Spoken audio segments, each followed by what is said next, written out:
what do you think? Just where you guys are placed, who you're going to be facing? What are your thoughts? How you feeling? Well, I'm ecstatic. I mean, you work all year and you hope to get to this point, and you hope to be in a position where you see your name on that show, in a positive way.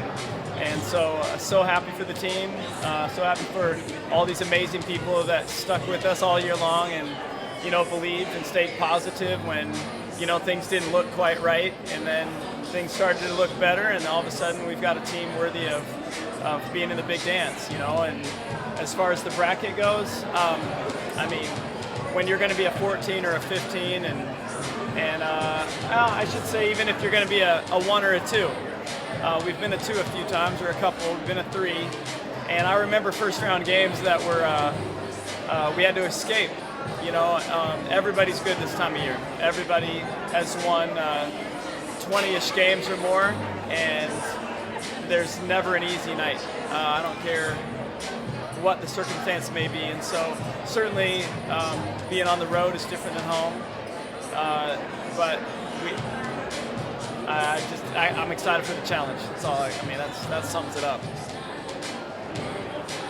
What about this particular team makes you dangerous to a higher team in this tournament? Well, we're built like a traditional team. We're built to start the year, an inexperienced Power 5, Power 4, whatever team. That's ultimately what we are. We didn't have the experience, and we didn't know who we were yet, and roles had to be defined, and people had to step up. And over the course of the year, that's happened. But when you look at the point guard play we have, the wing play, the size, and the overall athleticism, we look the part. And now we're starting to play like the part. And our preseason schedule really helped develop us. It showed us what's out there. It helped grow us quickly, and it also certainly humbled us. We didn't win it, and we won one of those games. But it taught us that we had a ways to go, but we showed flashes of good things during that stretch as well, which gave us hope. And now here we are with an opportunity to prove it again, against a really good team on their home floor. And so we're excited about that. But I think the makeup of this group, certainly the experience we have as coaches, the character of this team and the journey that they've been on, the way we've been playing lately, gives us all some hope. As a 14 seed, you feel like there's absolutely nothing to lose here. Yes. And everybody's going to play loose.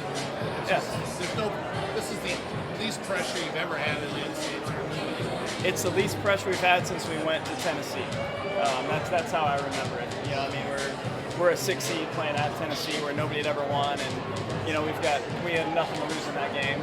Certainly playing a 1 seed, when we've gotten to that point. We had nothing to lose in those situations. I don't fully buy into that, because I think you always have something to lose.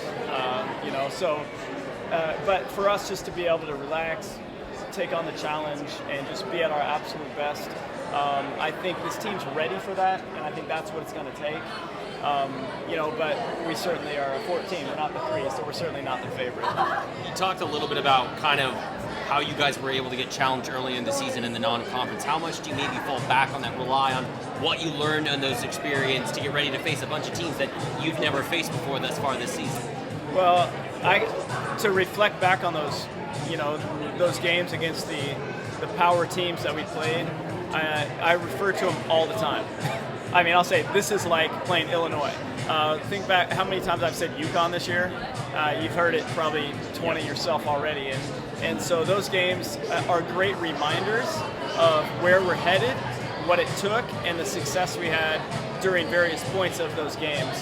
I can think of Illinois, the lesson was to stay in front of elite guards, and that mindset, we grew so much that week in that skill, and that carried over. You saw it against Portland the other day, an attacking team that couldn't get to our body, and it made them miss a ton of shots because of it.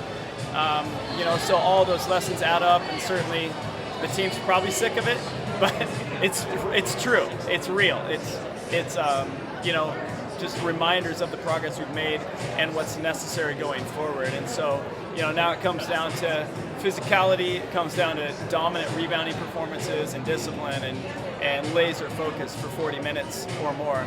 And this team's given into all those things now and accomplishing those things because of those lessons. You obviously didn't know early on who you guys were going to face, but do you know much about this North Carolina squad? Is there anything you can speak of, or just how much are the next couple of days going to be just prepping, film study, and get ready to face the The tournament? next couple of hours. Yeah. This is, for a coach, this is like the most fun thing you get to do. It's like all the mystery, and then there it is, and it's like somebody just, shoots the starter's gun off, and it's like, race, like here we go. And so I know that Deja Kelly's in Eugene from a year ago. I don't know much else other than that. I know they've obviously had some big wins. They beat Duke, they beat NC State. Those are big time W's, and Courtney's a great coach. And so I know it's going to be a true test. Spoken again about the team for the athletes who stayed. I'm sorry. You've spoken a bit this year about the team within a team, the athletes who stayed since last year. What do you think, not to diminish what the other players have done, the newcomers, what do you think it means for them coming to be back in the NCAA and competing again, albeit a lower seed, but still in the tournament? I think it means everything. I think you guys, everybody saw that the other day, or this past weekend, the way this team competed and just took it up a notch, and how hard they played and how bad they wanted it, and how much it meant once they did win. I think, their actions demonstrated that. I think they're, when you choose to stay, you're hopeful of that. And then the journey, once the reality of how hard this journey was going to be hit, then you kind of probably doubted. I'm sure they did. They each doubted whether it was possible, maybe whether it was worth it at times, if we're being honest. And then they just stuck with it, and everybody rose. And, then down the stretch, those core, the way Sue's been playing, nobody's seen Sue. But one of those five, that gets the least notoriety, redshirt a year ago, Sue has elevated her game so much in practice. She's a completely different player. And that's been inspiring for the other four. So just seeing these five all step it up into new roles, take it up a notch, has been inspiring for everyone and demonstrates, I think, how much it means. So I just couldn't be happier or more proud of them.